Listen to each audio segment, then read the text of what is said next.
Good morning, guys. How are you?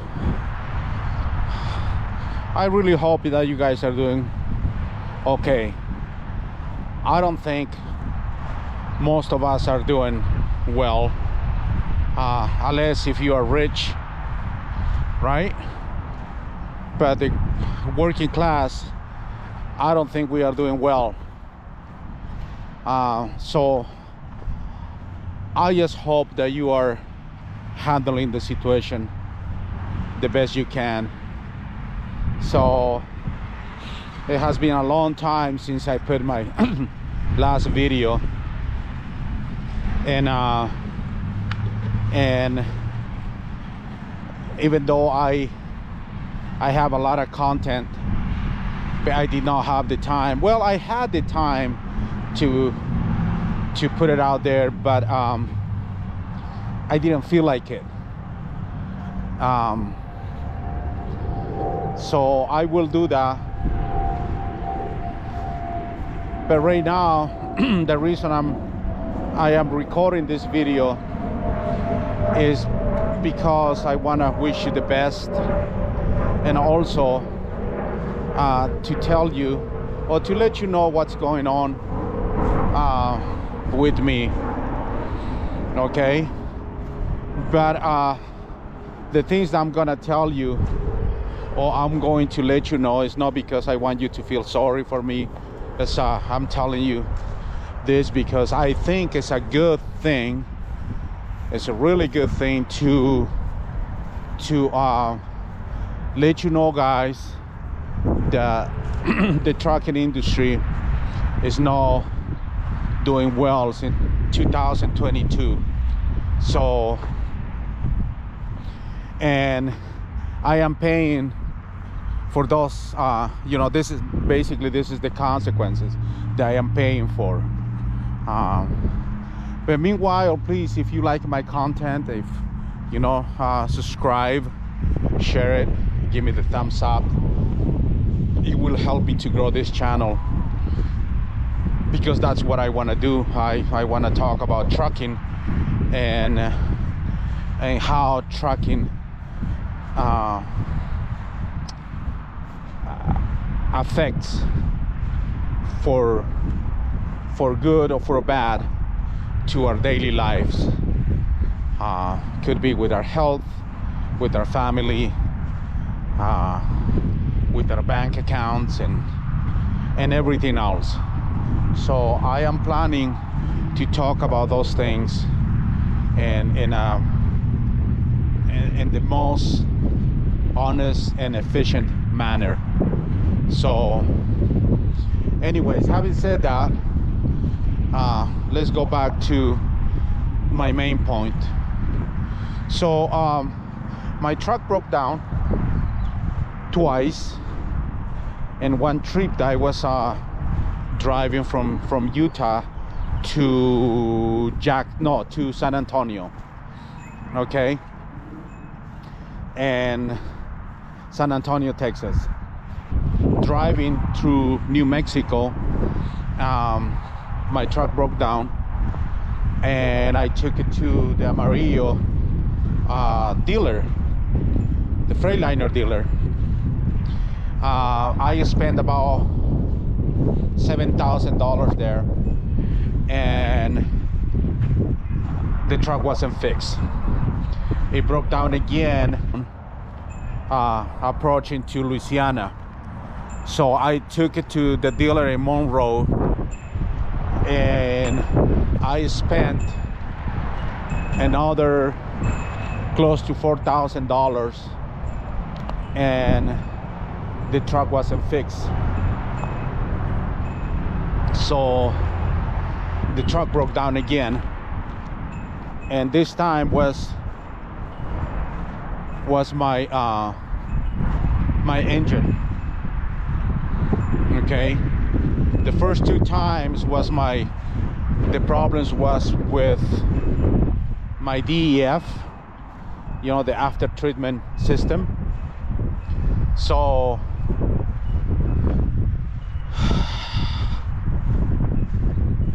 but this time was my engine.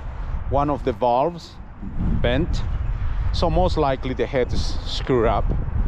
My engine has over 1 million miles, okay? So even though it has new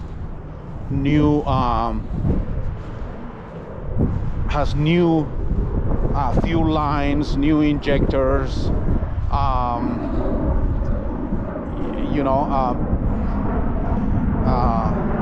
it has over 1 million miles. So if I want to fix that, it's going to be between $25,000 and $30,000 to rebuild the whole engine. And the other option that I have is that if probably to buy a truck with between 300 and 400,000 miles. That's one option. The other option that I have is just to sell my trailer. I have a Great Dane 2018 reefer with a thermokin unit. So, to sell that and just get out of this business for good, do something else. So those are the three options that I have. Keep in mind, I have no money in the bank, okay? I have no money, zero money in the bank.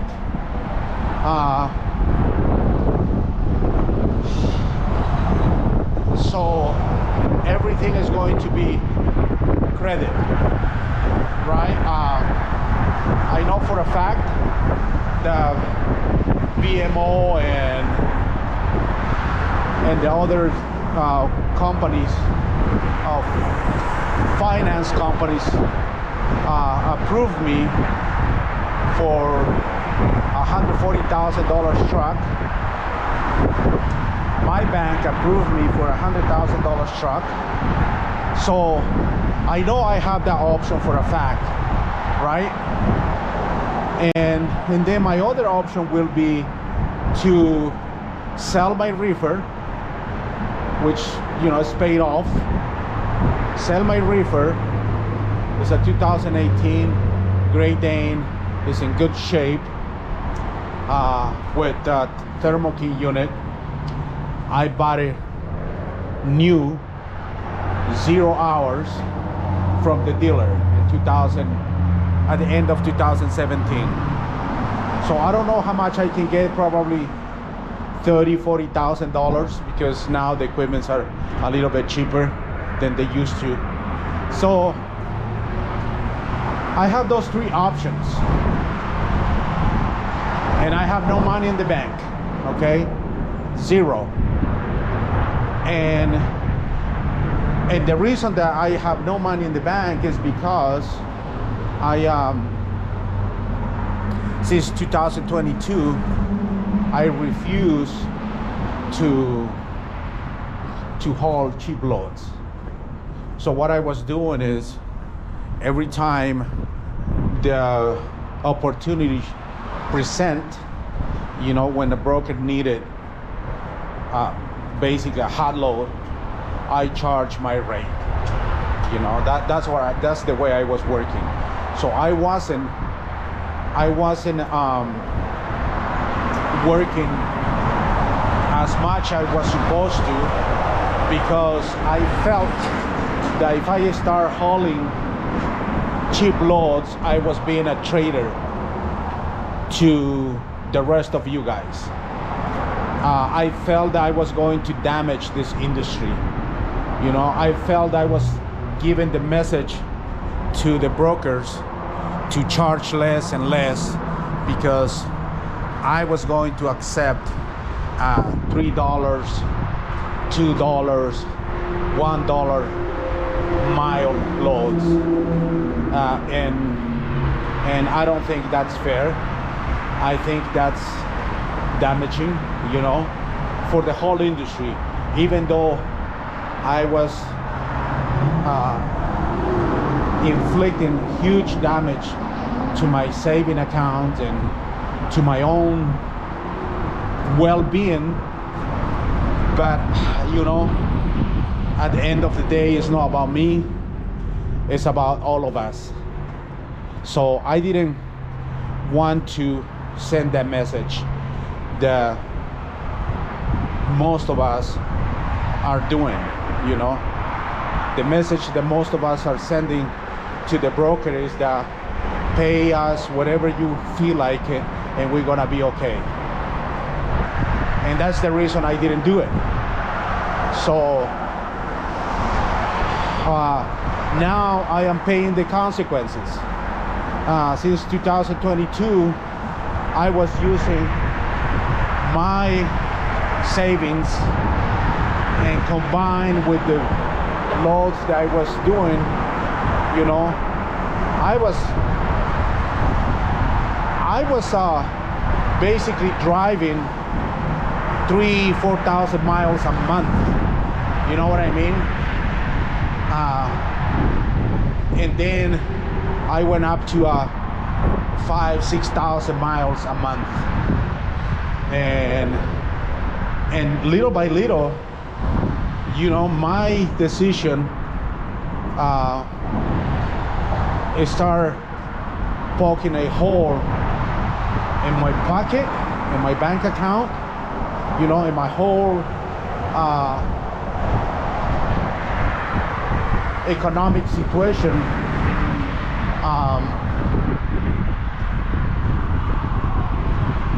It started caving, right? So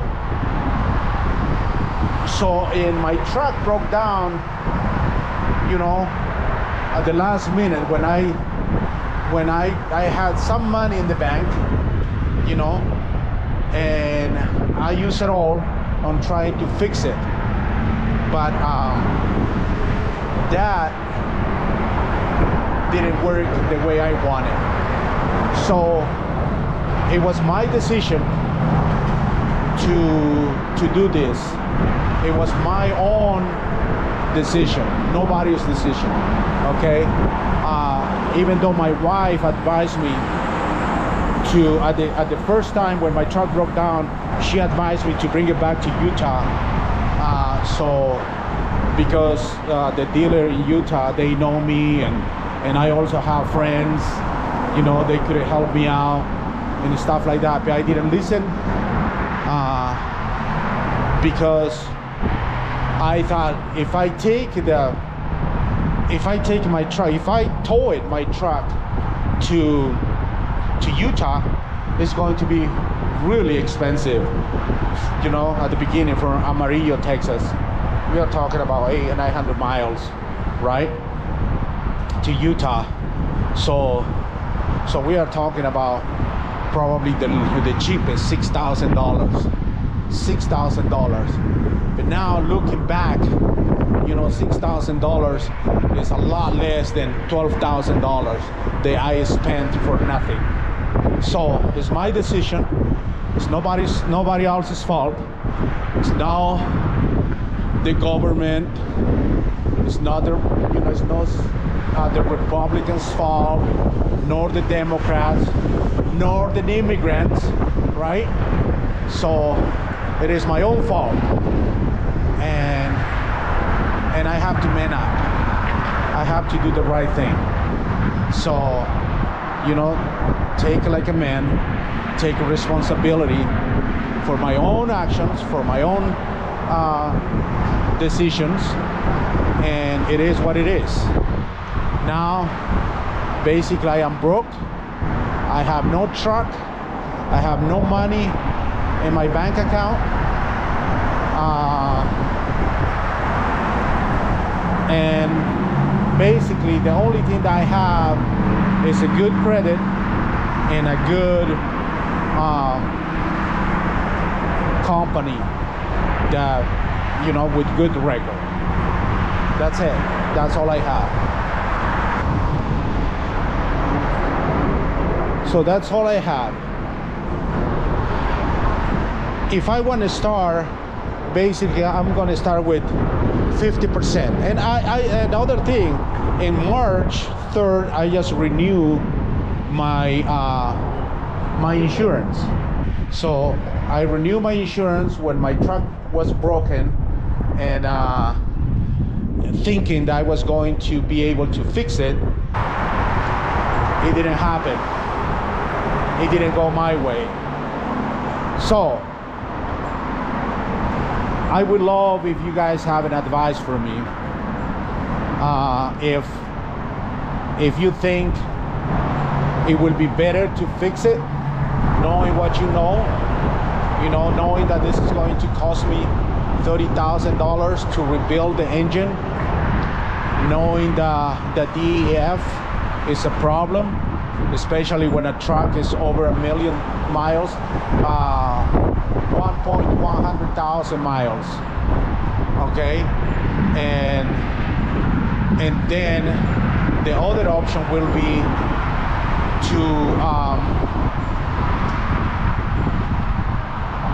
to buy a used truck with a warranty and about between 300 and 400,000 miles, okay? And the other option will be just to get out of the business, get out of this business, sell my trailer and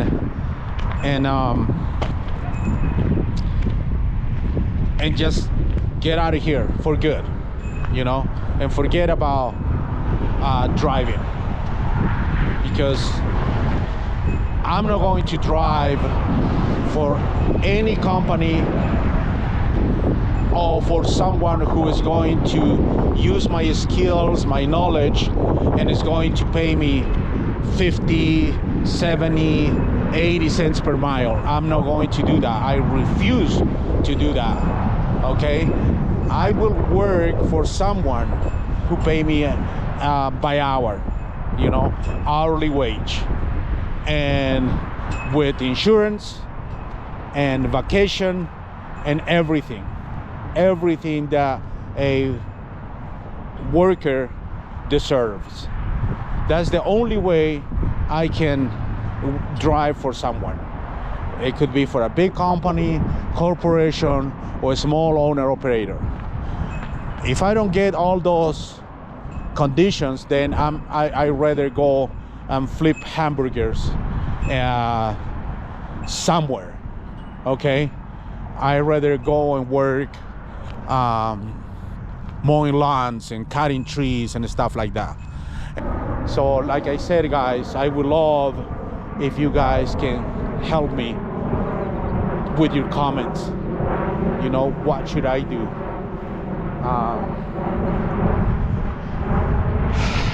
Now appears that I am in a really bad shape, right?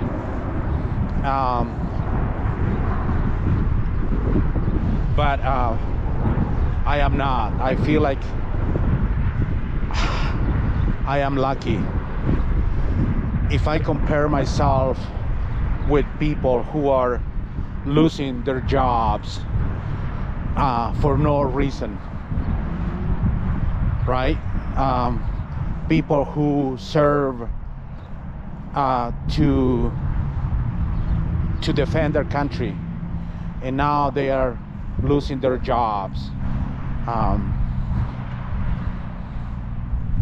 Some people are young with new families, probably house payments are well about $3,000, right?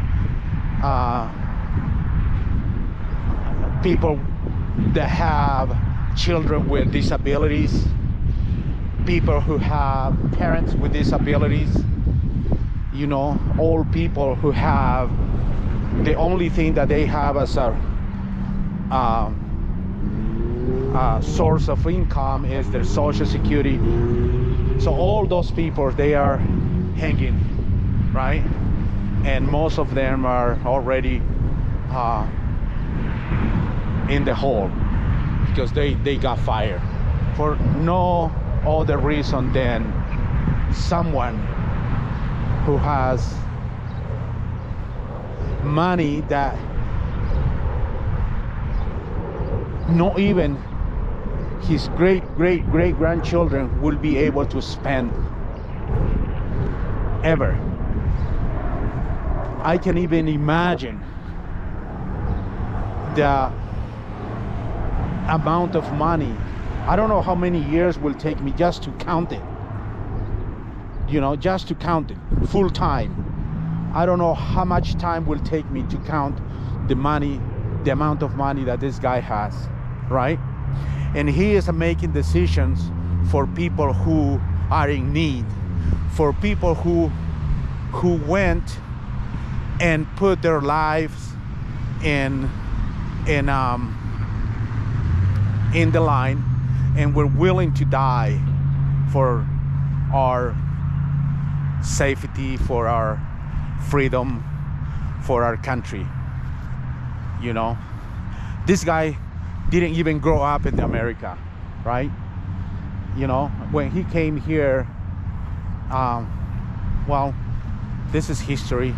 If you educate yourself, you will know how he made his money, you know. So I came to America when I was young. Probably I was about 24 years old, right? And I worked my ass off. I went to school, you know. I got my residence the right way. I became a citizen the right way, and I did the best I could to help this society. You know, I used to teach martial arts after school for free, right? I used to teach martial arts also in the schools, and I got paid almost nothing, and I didn't care, you know. And I used to teach martial arts and compete within United States. I went to college. I got my degree in auto mechanics. I went to college to become a police officer, and I sponsor myself. I pay myself through the academy while working 10, 12 hours, 5, 6 days a week, you know, sometimes 7, because I work full time because I had a family, you know, and at the same time I went through the academy. I graduated on top of my class, and that's the reason I got a job. I was one of the first cadets that had a job, because I bust my ass studying, right? And I'm not saying this to brag. I am saying this for the haters who thinks that because we are Hispanics, we always get free money, you know. Those people who are uneducated and very ignorant people who thinks that every person who comes to America comes illegal and also comes here to take. And that's the reason I'm telling you this, okay? I pay myself through the police academy while working 10, 12 hours a day, sometimes 7 days a week, okay? So I work from 5 a.m. to 5 p.m., okay, every day. And then from 5 p.m. I was lucky because my place of work was really close to this college, so all I had to do is drive like 3 minutes, maybe 5 minutes the most. So at 5 p.m. I start my classes in the police academy, and I did that for almost a year, because that's how long lasts the police academy when you are self sponsored, okay? So, and the reason I became a police officer is because I really want to help my community. I didn't think about the badge or the uniform or the gun, you know what I mean? I just want to serve and protect. That was the main reason I did it. And I knew the salary, the pay is not good. It's not enough to live a decent life. But I didn't care about that, right? I care more than anything to become part of this community, part of this society, become part of this country, of the American dream, and just do what I was supposed to do, help. That's it. That's all I care. I never asked the government for help. People help me. A lot of people help me. My wife, my family, my friends, the friends that helped me to become a truck driver without going to the CDL school, without paying $4,000, $5,000, $6,000. It's because I had good friends, and I have good friends still. Those are the people who helped me out. And so when the haters and ignorant, uneducated people talk about Hispanics, just coming to America and do bad things and steal and take, that's the word they use. They take. I just kind of smile and I go, what? I feel sorry for those people. Honestly, I do feel sorry for those people, because they are drowning in their ignorance. And it's so sad. It is so sad to see people, 40, 50, 60 years old, and they still believing in lies and misinformation, disinformation, and just repeating like a parrot, because someone in their party says, those people are eating the cats and eating the dogs, and they start repeating that, and they believe that, when there is no logic, there is no reason to believe that, but they do. The same way that they believe that we, the Hispanics, come over here to do bad things, so their hate, their ignorance led them to vote the way they did. And look what we have now. I was talking to my neighbor, and he is excited because according to him, he's gonna get $5,000, right? $5,000, and he's expecting that. And I go, so you sold our country for $5,000? And I say our country because I feel American. That's how I feel, because my kids grew up here, they were born here, and they grew up here, and I have family here. You know what I mean?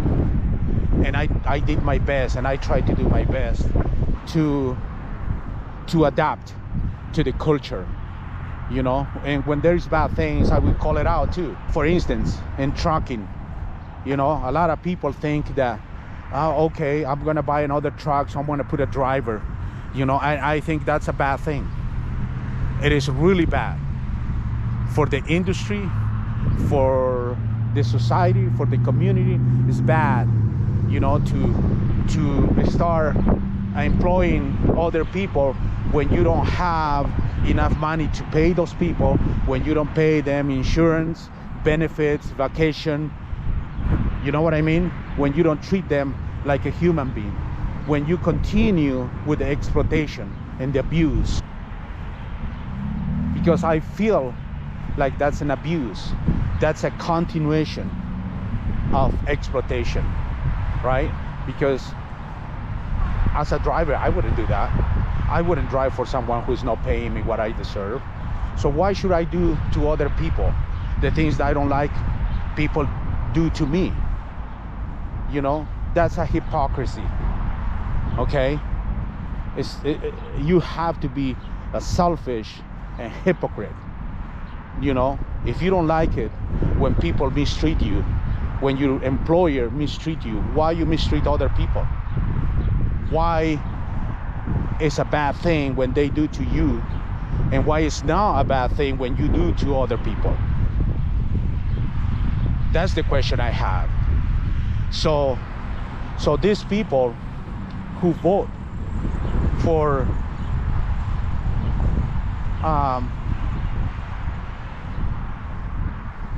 the hate, now they are suffering the consequences, because now they are going through the same thing that everybody else is going through. You know, losing their businesses, their farms, losing their families.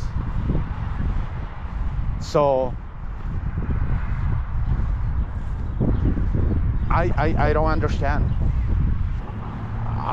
My truck broke down far away from my house, right, in Louisiana the last time. My friend, who also has his small business, one truck, one driver, which is himself, he went and rescued me. Okay, he went and helped me out to start driving as a team, so I could make some money. And that's empathy, that's compassion, and that's what's American about. You know, and he's doing what a lot of people are lacking of. You know, no compassion, no empathy. You know, selfish people, hateful people. You know, those are the things that now we can see more often in America. And you know what? But there is good people still. And maybe because of those people, we are going to succeed. We are going to win. Because there is good people in America, really good people. Let me tell you how I got to know America when I was a little kid. My father, in the 60s, he used to work for Americans. He used to work for an American company. This was a fishing company. And he was one of the big bosses in those companies.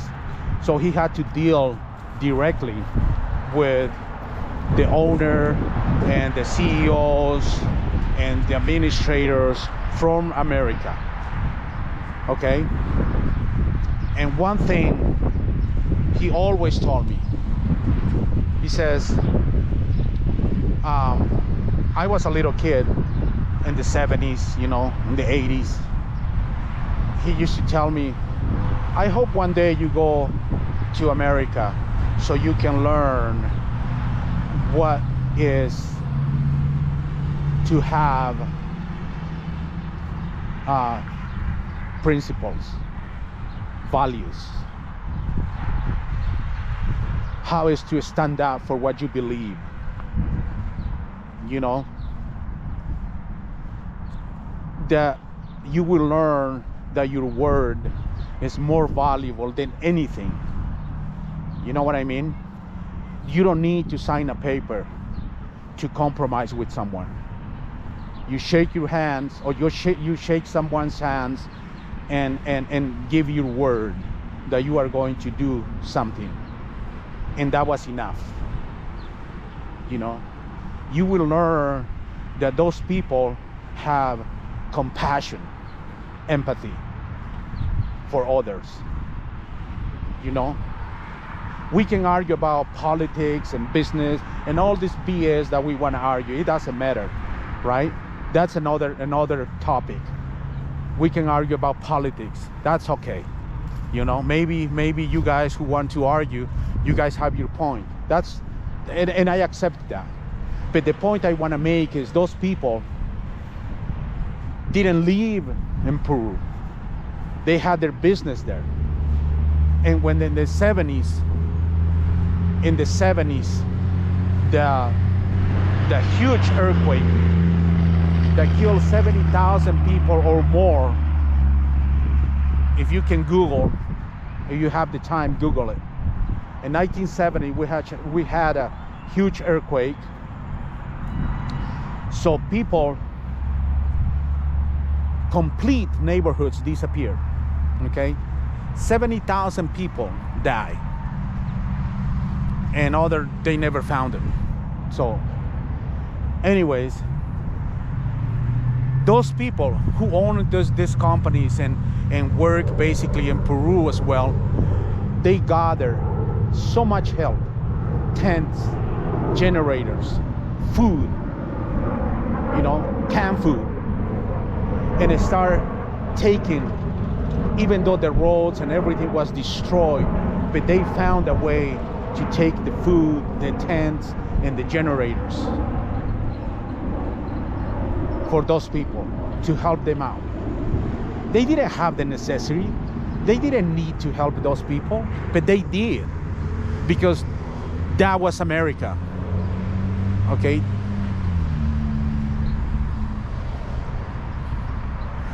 Because those people that my father dealt with were people who came alive from the Second World War, from the Korean War. So they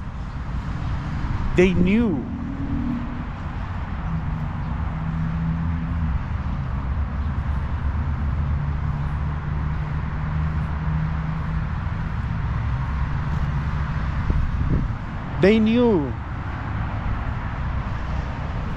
what suffering means, because they lived, right? They lived that.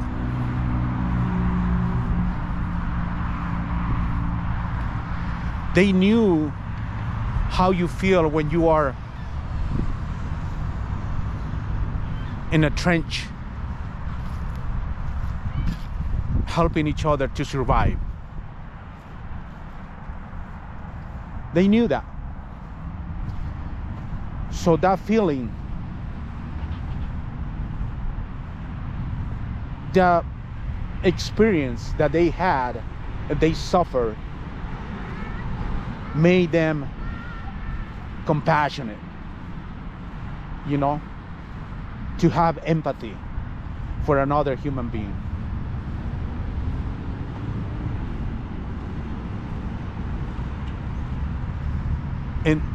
And that's how I learned about America.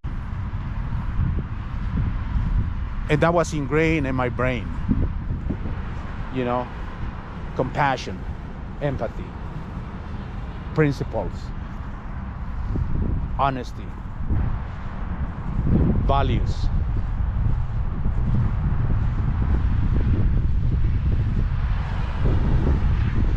So because of my father, I learned about America. So when I came to America, I tried to continue with those teachings, because I didn't want to I don't know how to say it, but decepcionar. Look in the dictionary. Basically, I didn't want my father to feel embarrassed about me if I would have done differently. Take advantage of people, hate other people,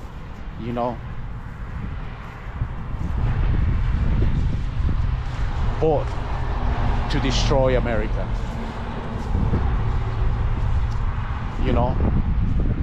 So there is a lot of people who feel like, oh, I love America, they hag the flag and they kiss the flag. Seriously? And you guys fell for it? You guys fell for it, huh? You can say whatever you want. You can say this and that, right? You can say all this BS, but it's your actions. That's what it counts. Your actions. Okay? So don't let be fooled. Okay? Next time. You want to vote for someone? Educate yourself. Read about the person. Find out what they did since they were in fucking kindergarten. Find out. Find out. Because that's the essence in a person. You know what I mean? That's the core in one person. How they act since they were little. You know? Those are the things that you should look into it. Don't just vote because that person speaks nice, you know, or tell you what you want to hear, you know. Read into it. Educate yourself, you know, so you don't make the same mistake.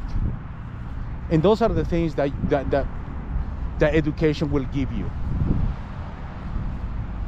If you read how every genocide or every war or every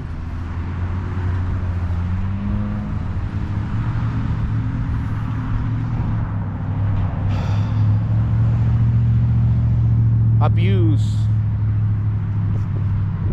dictatorships, you know, fascism starts, and then you will have a different idea. You know what I mean? But how can you do that if you don't believe in anything?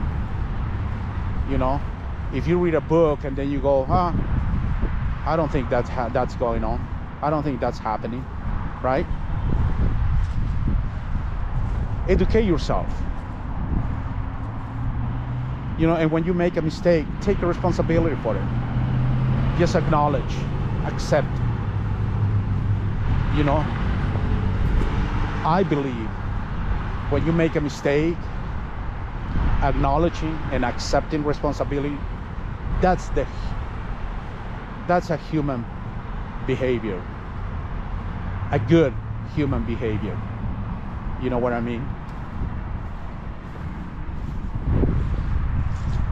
So anyways, I'm sorry that I went off the rails, but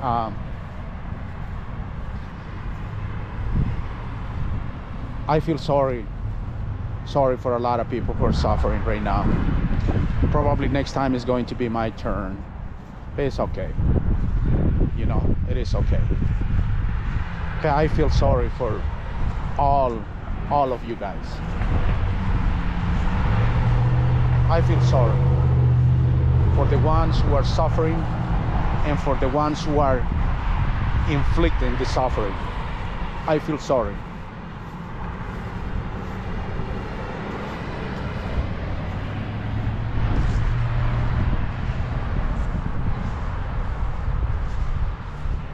Thank you.